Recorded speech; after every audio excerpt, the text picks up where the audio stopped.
26장입니다. 이사야 26장 16절부터 마지막 21절까지입니다. 이사야서 26장 16절부터 21절까지 한 절씩 교독합니다. 여호와여, 그들이 환난 중에 주를 앙모하여 싸우며 주의 징벌이 그들에게 임할 때에 그들이 간절히 주께 기도하였나이다.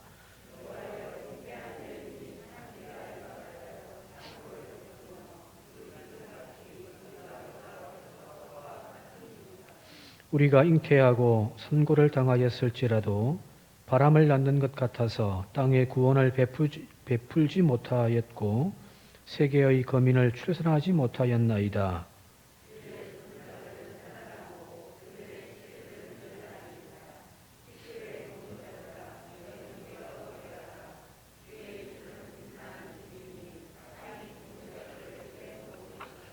내 백성아 갈지어다. 내 밀실에 들어가서 내 문을 닫고 분노가 지나기까지 잠깐 쉬을지어다.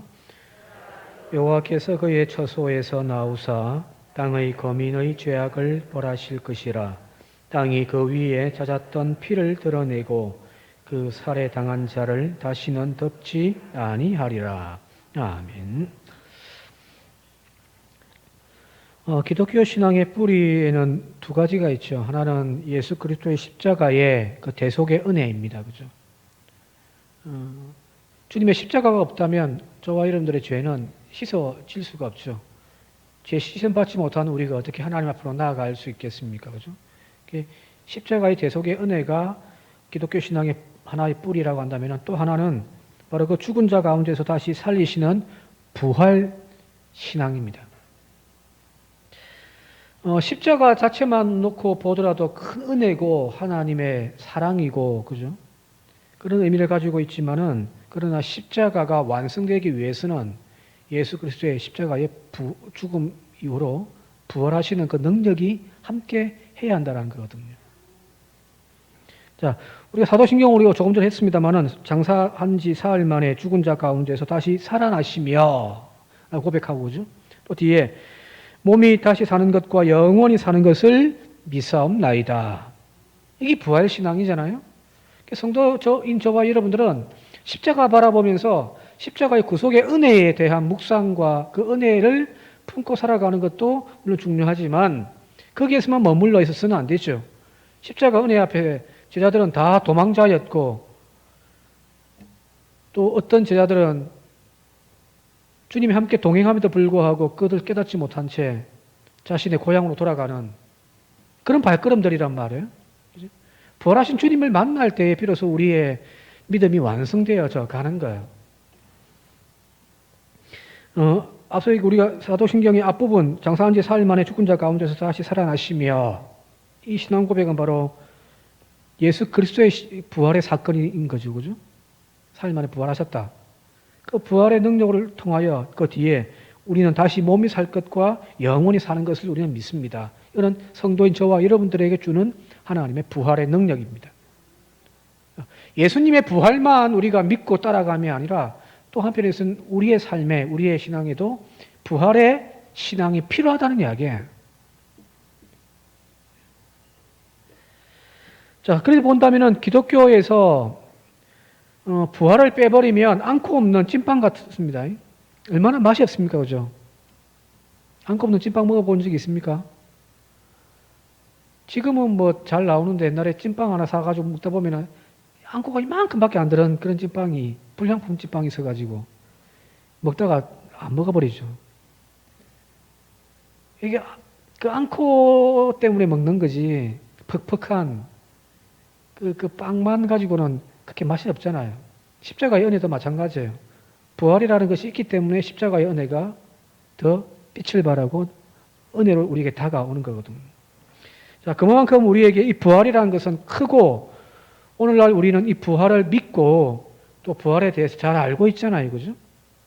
뭐 기독교인들 중에 부활 모르는 사람들은 분명히 없단 말이에요. 근데 예수님 당시로 돌아가면 2000년으로 돌아간다면은 이 유대인들에게서 이 죽은 자가 부활한다라고 하는 이 개념이 아직까지 확고하게 어떤 하나의 그 신앙의 개념으로서 자리 잡지는 못한 상황이었다고 할 수가 있습니다.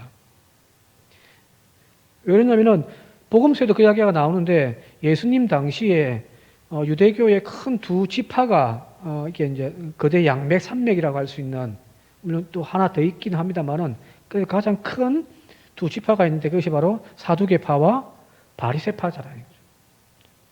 뭐 사두개파가 누군지 바리새파가 누군지 잘 몰라도 다 한 번쯤 들어봤잖아요, 그죠? 예, 사두개파는 쉽게 이야기하면은 제사장들로 이루어진 집단들이에요. 혈통이죠, 그죠? 구약 시대에서부터 아론의 후손으로 그 제사장의 집안으로 계속해서 이제 하나님의 거룩한 제사를 담당하는, 태어나면서부터 구별되어진 사람들, 그 제사장들이 모여서 하나의 파를 만든 것이 바로 사두개파입니다. 전통이죠, 그죠? 이미 구약 시대 모세와 아론에서부터 시작되어졌으니까 전통이 있는 집안, 뼈대 있는 집안들의 사람들이에요. 반면에 바리새파라는 사람들은 여러분들 뭐 신구약 성경 중간에 한 400년이 넘는 시간이 비어버리거든요. 근데 이 비어있는 시간 동안 역사는 흘러갈 거 아니에요, 그죠? 그러니까 바벨론에 의해서 유대가 멸망되어지고, 이 바벨론이 이제 페르시아에 의해서 이제 다시 멸망되어진단 말이에요. 근데 이 페르시아는 나중에 이제 이름 잘 아시는 알렉산더 대왕의 그 헬라 제국에 의해서 또 멸망당하게 되어집니다. 그러니까 가만히 있는데 우리를 다스리는 주인들이 자꾸 바뀌는 거예요. 이 헬라 시대에 나중에 다시 뭐 그냥 잠시 또 하겠습니다만은 헬라 사람들이 그 유대 땅을 지배하고 있을 그때에 신앙적인 어떤 박해가 엄청나게 왔단 말이에요. 유대인들의 전통성을 상실해버리는, 우리 일제로 이야기한다면 일제 시대에 민족 말살 정책을 펴가지고 완전 우리를 그 조선인이라고 하는 생각을 다 빼버리고 식민사관을 막 집어넣듯이 헬라가 그런 일들을 벌였단 말이에요.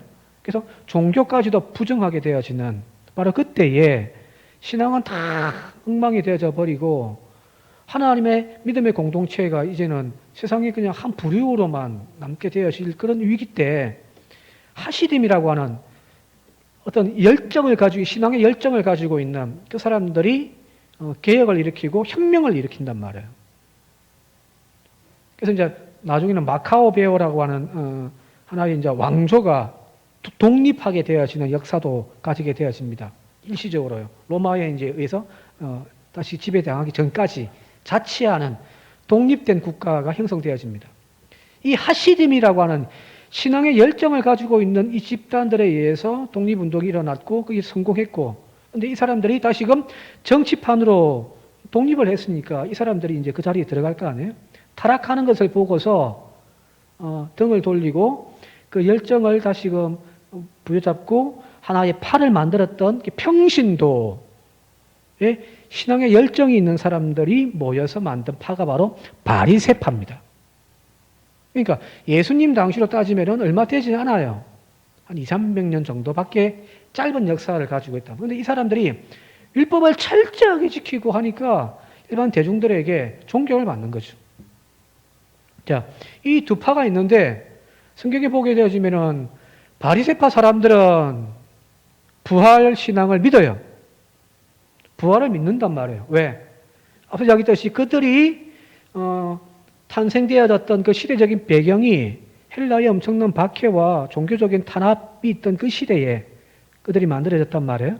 그러니까 그 시대에 가장 크게 두 가지가 왕성하게 유대 공동체 가운데서 활발하게 이루어졌던 것인데 그게 바로 묵시사상과 묵시사상, 그리고 이어서 부활사상이거든요. 죽은 자를 하나님이 다시 마지막 때에 부활시킨다라고 하는.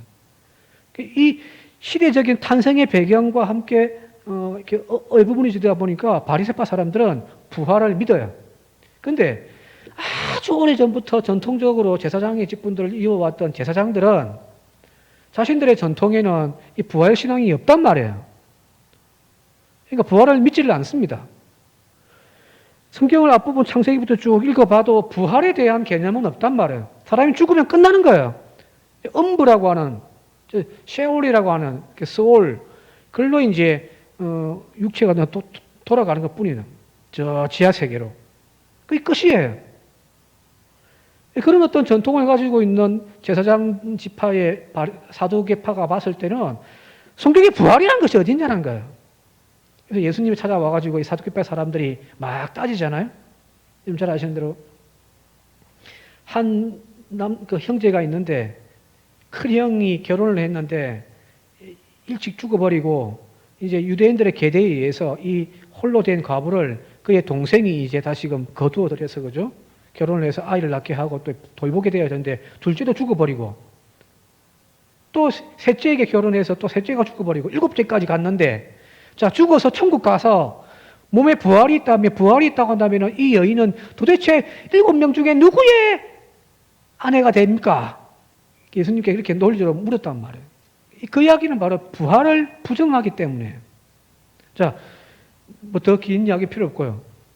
자, 그리 본다고 한다면 예수님 당시만 하더라도 바리새파나 많은 사람들이 부활을 믿기도 하지만 또 사두개파 같은 또 한 부류에서는 부활을 부정하고 있는 그런 상황인 거죠, 그죠? 오늘 우리의 시대로 부활을 전적으로 믿고 있는 우리의 눈으로 바라보게 되어질 때에 예수님 당시에 이 부활이라고 하는 개념은 아직까지 덜 익은 감과 같단 말이에요. 자, 그래서 구약학자들이 이야기하는 것 중에 하나가 뭐냐면 이 부활이라고 하는 개념이 유대교 가운데에 이렇게 발생하게 되어진 시기는 대략적으로 앞서 이야기했듯이 헬라의 시대를 받고 있을 그 시대에 특히 안티오쿠스 4세라고 하는 사람이 아주 이 지역을 다스리면서 엄청나게 유대인들을 박해를 했거든요. 말을 안 들으니까. 이제 헬라라고 하는 아주 뛰어난 철학적이고 정신적인 그걸 가지고 있는데 이 사람들은 자신들이 가지고 있는 종교적인 신념 때문에 이걸 받아들이지도 않는단 말이에요. 그러니까 이제 박해를 하기 시작하는 거예요. 그래서 어떤 일들을 하냐면은 율법 준수 금지시켜버려요. 왕의 명령에 의해서 율법을 지키지 말라, 할례 행하지 말라. 그리고 성전 들어가서 안식일 날 제사하는 거 그거 다 폐지시켜버립니다. 여호와께 하루에 2번 오전과 오후에 안식일마다 그죠? 또 이렇게 하는 모든 제사를 다 폐지시켜버리고요. 또 예루살렘 성전에다가 이제 거기에다가 자신들이 섬기는 제우스 신전을 거기에 예루살렘 성전에 만들어버려요. 그래서 이방인들이 막 성전에 들어가서 제우스 신을 섬기게 되어지는. 그러면서 자연스럽게 제우스 신과 연계되어지는 것이 돼지고기거든요. 제단에 희생제물을 드리는데 돼지고기를 제단에서 잡아가지고 막 제우스 신에게 막 분양을 한단 말이에요. 또 성직을 또 대제사장을 돈으로 해가지고 매매하기도 하고요. 의도적으로 이불로 철저하게 유대교를 말살시켜버리고 그들을 식민 백성으로 만들기 위하여 엄청나게 억압을 하고 있단 말이에요. 그런데 유대인들이 뭐 보통 사람들입니까? 오직 유일실 사상 하나를 가지고 지금까지 버텨왔던 그들이잖아요.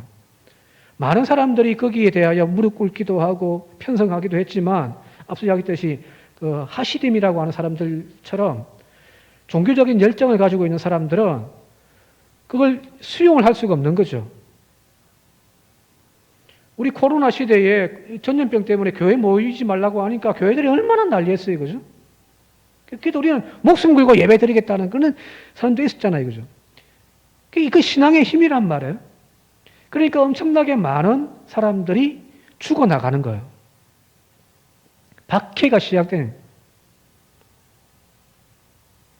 자, 바로 이런 시대에 의로운 죽음이 있더라는 거예요. 그죠? 순교자들이 생긴단 말이에요. 믿음을 지키기 위하여, 자신들의 종교적인 신념을 지키기 위하여 그들과 타협하지 아니하고 오직 야훼 하나님만을 섬기겠다라고 하는 그 믿음으로 목숨을 걸어서 순교당하는 사람들이 지금 주변에 넘쳐나고 있단 말이에요. 근데 사람들이 봤을 때 이 사람들의 죽음에 대하여서 이제 신학적인 물음이 생기는 거예요. 저들의 죽음은 끝나는 건가? 저렇게 죽음 당하고 있는데 저들의 죽음이 여기서 끝나버리는 건가? 흔한 말로, 속된 말로 이 죽음이 개죽음인가? 하는 그런 죽음이란 그 물음을 던지는 거거든요. 그러면서 이제 자연스럽게 나온 것이 도출되는 것이 뭐냐면은 하나님이 그 죽은 자의 육신조차도 버려두지 않는다라는 거예요.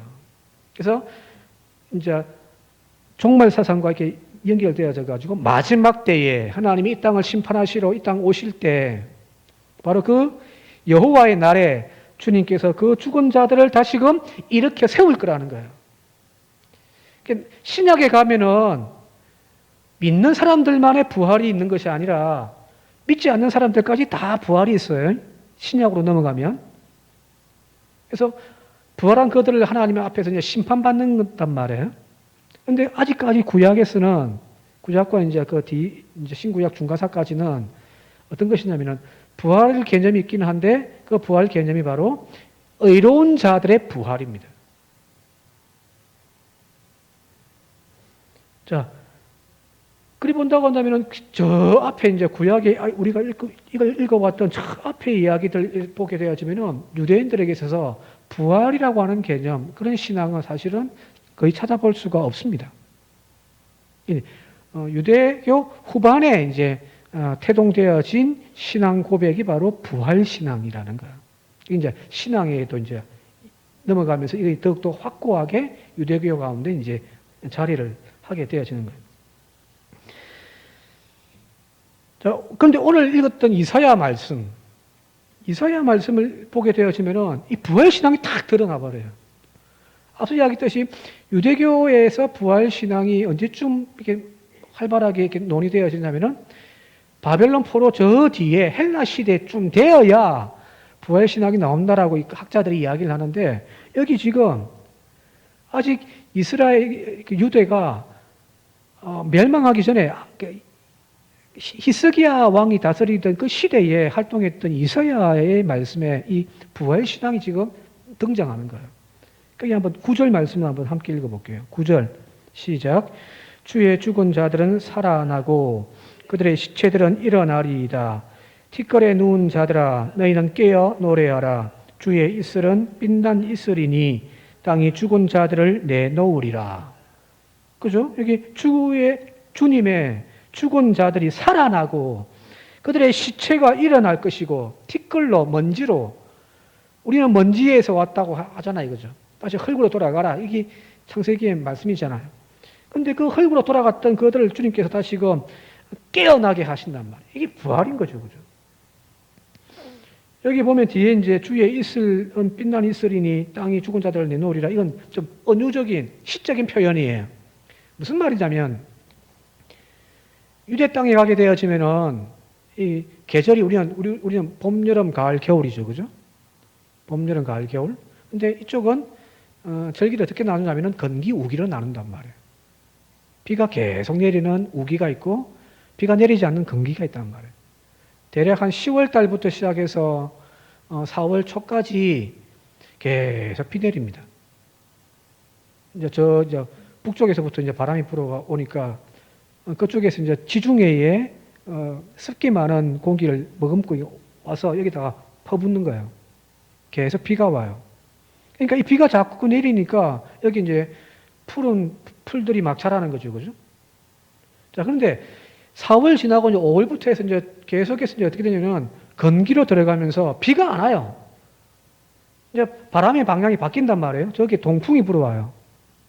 동남풍이. 근데 이 동남풍이 불어오는데 여기서 불어오는 바람이 어떤 바람이냐면은 그 아라비아 반도 엄청나게 넓은 그 아라비아의 건조한 그 광야를 지나오면서 뜨거운 바람이 불어와요.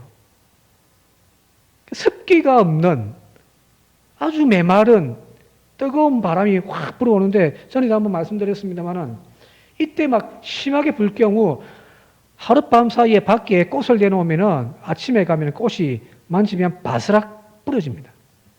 그 정도로 건조한 바람이 불어온단 말이에요. 여기 뒤에도 보니까 그 이야기가 나오던데, 동풍으로, 이런 표현이 나오잖아요. 다 말려버린. 자, 그러니까 땅에 풀 한 포기가 안 나는 거예요. 생명의 땅이 될 수가 없는 거예요. 비가 안 내려야 뭐가 풀이라도 자라고 할 거 아니에요. 그죠? 자, 이때 이 땅에 식물들을 생명을 공급해 주는 것이 뭐냐면 바로 새벽 이슬입니다. 비가 오지 않고 강이 없으니까 그냥 물이 없으니까 다 말라가는데, 그럼에도 불구하고 풀들이 조금씩 자라는 이유가 뭐냐면 새벽 이슬을 머금고 그 이슬로 생명을 공급받아 가지고 시들었던 그 꽃들이 팍 피어나는, 일어서는 거예요. 지금 부활에 대한 이야기를 이렇게 표현해 놓고 있단 말이에요. 자, 여기 이사야뿐만 아니라 여러분 잘 아시는 성경 구절 중에서 이 부활과 관련되어진 또 하나의 구절이 있습니다. 어딜까요?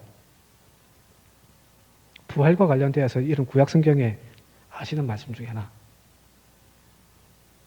잘 아실 건데. 에스겔 37장에 에스겔 골짜기의 환상의 이야기예요. 한번 같이 한번 읽어볼게요. 에스겔 37장 4절에서부터 6절입니다. 시작. 또 내게 이르시되 너는 이 모든 뼈에게 대언하여 이르기를 너희 마른 뼈들아 여호와의 말씀을 들을지어다. 주 여호와께서 이 뼈들에게 이같이 말씀하시기를 내가 생기를 너희에게 들어가게 하리니 너희가 살아나리라. 너희 위에 힘줄을 두고 살을 입히고 가죽을 덮고 너희 속에 생기를 넣으리니 너희가 살아나리라. 또 내가 여호와인 줄 너희가 알리라 하셨다 하라. 에스겔은 저 바벨론의 포로로 잡혀가지고 이제 거기서 이제 환상을 보았던, 그래서 새 예루살렘 성전이 건축될 것을 이제 환상으로 보았던 예언자거든. 여기 보면 이 마른 뼈들이 주님의 생기를 막 불어넣음을 통하여서 그 마른 뼈들이 막 살이 붙고 근육이 붙어가지고 또 살갗이 붙어가지고 큰 군대를 이룬다라고 하는 그 환상을 보잖아요. 그죠? 이게 부활신앙이거든. 구약에 부활신앙이 없는 것이 아니란 말이에요. 또 한 군데 더 찾아볼게요. 다니엘서 12장 2절 말씀입니다. 다니엘서 12장 2절 함께 읽겠습니다. 시작. 땅의 티끌 가운데서 자는 자 중에서 많은 사람이 깨어나 영생을 받는 자도 있겠고 수치를 당하여서 영원히 부끄러움을 당할 자도 있을 것이며, 이 다니엘의 이 시대적 배경이 아까 이야기했던 헬라 시대 좀 되거든요. 페르시아를 지나서 헬라 시대로. 이 박해에 이런 부활 신앙이 사실은 훅 들어와 있는 것이 바로 다니엘서입니다. 여기는 분명히 나와 있잖아요. 땅의 티끌 가운데서 자는 자들이 많은 사람들이 깨어나 영생을 얻을 것이다. 이거 완전한 부활 개념이거든요.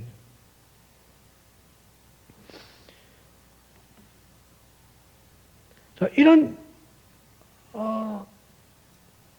유대교의 후기 유대교의 어떤 신앙에서 조금씩 부활 신앙이 예언자들을 통하여 나오기 시작했고요. 그때까지만 해도 이 부활 신앙이 어떤 유대인들의 뿌리를 내리고 널리 퍼져 있는 것이 아니에요.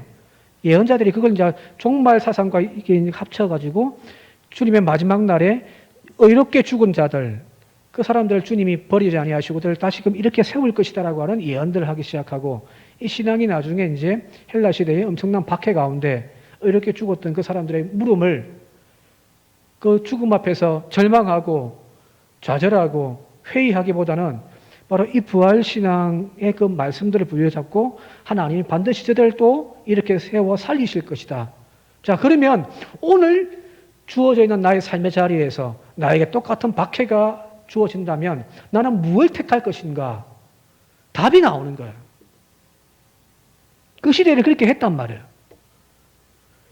지금 내가 목이 잘려 죽을지라도 내가 구약으로 이야기한다면 야훼 하나님, 여호와 하나님만을 내가 버리지 아니하고 붙든다면 이거는 여기서 끝나는 것이 아니야. 주님이 반드시 나를 다시금 이렇게 세울 것이다라고 하는 부활신앙이 그들 가슴에 지금 막 불타오르기 시작하는 거예요.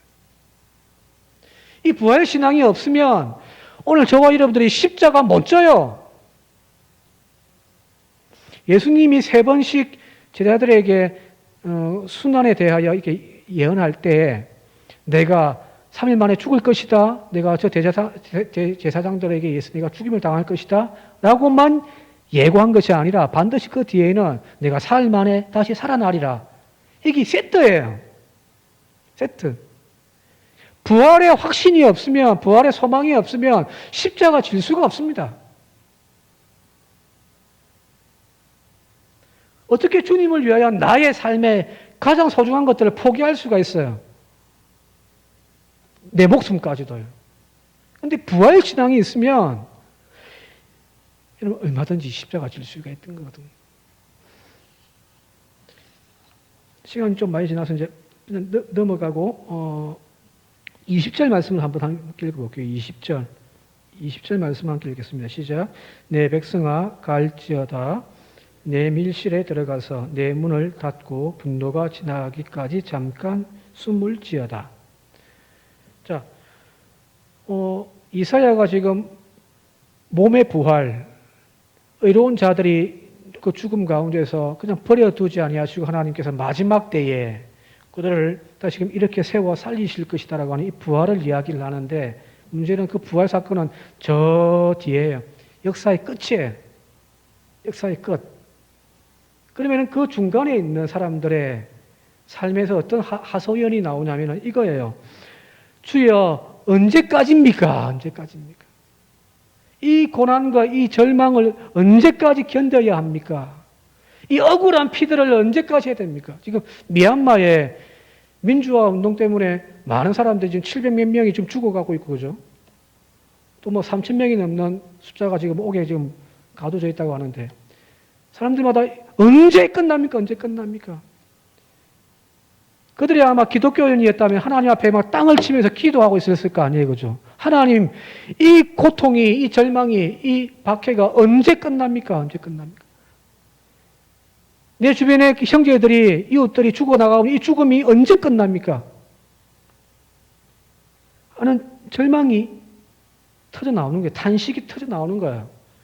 그때 주님이 뭐라고 말씀하시냐면은 내 백성아 갈지어다 내 밀실에 들어가서 내 문을 닫고 분노가 지날 때까지 잠깐 숨어 있어라. 그 시간은 하나님의 시간이에요. 우리의 시간이 아닌 잠깐이에요. 비슷한 이야기가 요한계시록에다 나와요. 요한계시록 6장 9절에서 11절까지 한번 읽어볼게요. 9절부터 11절 시작. 다섯째 인을 떼실 때에 내가 보니 하나님의 말씀과 그들이 가진 증거로 말미암아 죽임을 당한 영혼들이 제단 아래에 있어 큰 소리로 불러 이르되 거룩하고 참되신 대주제여 땅에 거하는 자들을 심판하여 우리 피를 갚아주지 아니하시기를 어느 때까지 하시려 하나이까 하니 11절 각각 그들에게 흰 두루마리를 주시며 이르시되 아직 잠시 동안 쉬되 그들의 동무종들과 형제들도 자기처럼 죽임을 당하여 그 수가 자기까지 하리라 하시더라. 그죠? 너무 고통스럽단 말이에요. 그죠? 너무 삶이 지금 절망해. 지금 우리는 편하게 신앙생활을 하고 있지만 우리 역사에도 그런 시간들을 보내왔잖아요. 박해의 시대에. 언제까지입니까? 언제까지입니까? 막 세상을 심판하고 있을 그때 갑자기 하늘로 탁 올라가가지고 하늘에서 억울하게 죽임을 당한 여기 나와 있는 대로 하나님의 말씀과 그들이 가진 증거로 말미암아 죽임을 당한 그 영혼들이 막 하나님을 향하여 하소연을 하는 거죠. 우리의 피를 언제까지 갚아주지 않으시겠습니까? 언제까지입니까? 그때 말씀합니다. 잠깐만 쉬고 있으라. 내가 세상 다 심판하고 너희들 이렇게 세울게. 계속해서 요한계시록 20장 4절과 6절까지 계속해서 한번 읽어볼게요. 그 결과예요. 그 결과 마지막 이제 시작. 또 내가 보좌들을 보니 거기에 앉은 자들이 있어 심판하는 권세를 받았더라. 또 내가 보니 예수를 증언함과 하나님의 말씀 때문에 목배임을 당한 자들의 영혼들과 또 짐승과 그의 우상들에게 경배하지 아니하고 그들의 이마와 손에 그의 표를 받지 아니한 자들이 살아서 그리스도와 더불어 1000년 동안 왕노릇하니 그 나머지 죽은 자들은 그 1000년이 차기까지 살지 못하더라. 이는 첫째 부활이라. 6절. 이 첫째 부활에 참여하는 자들은 복이 있고 거룩하도다. 둘째 사망이 그들을 다스리는 권세가 없고 도리어 그들이 그리스도의 제사장이 되어 1000년 동안 그리스도와 더불어 왕노릇하리라. 지금은 하나님의 이제 재림, 아까 요한계시록 20장 이제 그 혼인 잔치에 대한 그 이야기, 이제 세상을 다 이제 서로 심판하시고 새하늘 새 땅 가운데 이제 하나님의 거룩한 백성들을 모아가지고 이제 천국 혼인 잔치를 하는 그 이제 마지막 장면들이거든 말이에요. 마지막 때에 주님께서 약속하신 그 첫 번째 부활을 주님은 이루어 가신다는 거예요. 지금 당장은 절망이고 예수 믿는 것 때문에 손해봐야 되고 힘들게 신앙생활을 하는 것 때문에 너무 고통스러워요. 그냥 하나님 눈 좀 감으시고 그냥 세상 짝하여 세상 사람 하는 대로 그냥 다 하면 손해도 안 볼 것 같고 막 하는데 하나님 믿는 것 때문에 너무 많은 것들을 우리는 지금 손해보고 빼앗기고 살고 있단 말이에요. 그죠? 이게 언제까지냐 말이에요. 그러나 분명한 것은 마지막 때에 주님께서 그 의로운 자들, 세상과 짝하지 아니하고 그 악한 표를 받지 아니한 그 믿음을 지켰던 사람들을 주님께서는 다 이렇게 세우시는 거예요. 그리고 1000년 동안 왕노릇 한단 말이에요. 그죠? 그게 착하고 충성된 종에 주시는 하나님의 상급입니다. 오늘 잠깐의 어떤 쾌락과 손해 보는 것, 그걸 이기지 못해가지고 그냥 세상을 짝하게 산다면 나중에 우리는 이 하나님의 은혜에 참여할 수가 없는 거죠. 구별하시기 바랍니다. 부활이라고 하는 개념과 우리가 죽어서 천국 가는 개념은 달라요. 기독교 신앙은 부활 신앙이에요. 천국 개념은 별로 없어요. 따지고 보면. 죽어서 천국 간다. 이 개념은 별로 없단 말이에요. 오히려 구약 성경에서부터 부활 개념이 종말 사상이 막 나오기 시작하면서 어떤 것이냐면 마지막 때에 하나님이 다 이렇게 세워주시고 그 믿음 지켰던 사람들에게 하나님이 상급 주신다라는 거지. 죽어서 영원한 천국 간다. 그런 개념은 사실은 유대교나 기독교에서 저게 희박합니다. 우리는 그 마지막 때에 그 하나님이 주실 상급에 대한 것들은 별로, 부활에 대한 신앙은 별로 없고 그냥 우리 전통적인 어떤 무교 사상에서 나오는 죽으면 극락 세계 간다라고 하는 여기만 잡혀 있단 말이에요. 예수 믿고 무조건 죽으면 무조건 천국 가는 저 병도 없고 아픔도 없는 저 세상에서 산다. 아니, 기독교 신앙은 부활 신앙이에요. 마지막 때에 주님께서 오셔가지고 이 땅에 억울한 그들의 눈물과 아픔들을 깨어나셔서 이제 완전한 새하늘과 새 땅 가운데서 더불어 사는 그 부활 신앙이에요. 그 부활 신앙은 기다림의 신앙이에요. 기다림의 신앙입니다. 많은 사람들이 지금 막 그 유혹과 그 어떤 박해 속에서 자기의 믿음을 저버리고 다 저버리 따라가 버린단 말이에요. 예수 이름 부인하고 살기 위하여 나는 예수 모른다 하면서 예수 막 욕을 하고 막 그렇게 흘러갔단 말이에요. 많은 사람들이 박해 앞에서.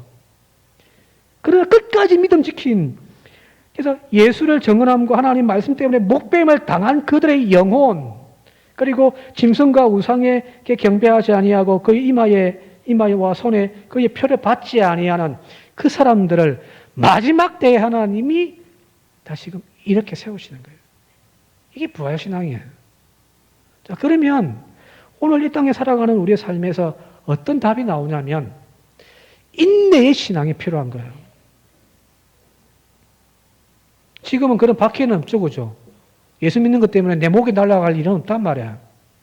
그러나 여기 구약 시대에 또 예수 시대에 여기 목뱀을 당하는 예수를 증언함과 하나님 말씀 때문에 목뱀을 당하는 그런 일들이 있었다면 지금의 시대는 뭐냐면 짐승과 우상에게 경배하지 않고 이마와 손에 표를 받지 않는 거예요. 세상이 우리 안에 들어올 수 없도록 몸부림치며 막아내야 되는 거예요. 그 사람들에게 하나님의 부활, 첫 번째 부활이 있는 거죠. 그 부활에 참여한 자들이 복이 있다라는 거예요. 왜? 주님과 함께 1000년 동안 왕 노릇하는 거거든. 이상하게 기독교 신앙이 좀 변질되어 가지고 예수 대충 믿어도 그냥 죽으면 천국 간다. 이런 신앙으로 흘러가서는 안 되는 거예요. 기독교 신앙은 다시 말씀드립니다. 부활 신앙입니다. 이 부활 사건은 언제 일어나느냐? 마지막 때에 일어나는 거예요. 자, 그때까지 주님은 아까 앞서 뭐라고 했어요? 밀실에 들어가서 잠시 잠깐 숨어 있으라는 거예요. 그죠? 자, 이때 뛰쳐나와가지고 막 세상 가운데 뛰어다니면은 끝나버리는 거죠. 그죠? 예수 그리스도의 그 넓은 품 안에 힘들고 어려울 때 들어가서 거기서 숨고 또 쉼을 얻고 새 힘을 얻을 수 있는 저와 여러분들 되시길 바랍니다. 다시 한번 이제 정리하며 말씀드리면은 지금 우리에게 필요한 신앙은 바로 성도의 인내입니다. 순결을 지키기 위하여 수없이 많은 유혹들이 우리들 가운데 닥쳐오더라도 그걸 이겨낼 수 있는 힘. 근데 이 힘이 어디서 나오냐? 바로 부활에 대한 소망이 있을 때, 이 믿음이 확실할 때에 오늘 나는 유혹을 뿌리칠 수 있고 목숨을 잃더라도 그걸 기쁨으로 찬송하면서 믿음을 지켜낼 수가 있는 거거든요.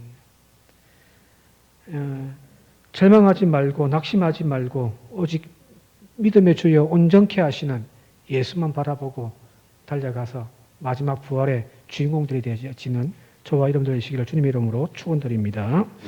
함께 기도드리겠습니다. 고마우신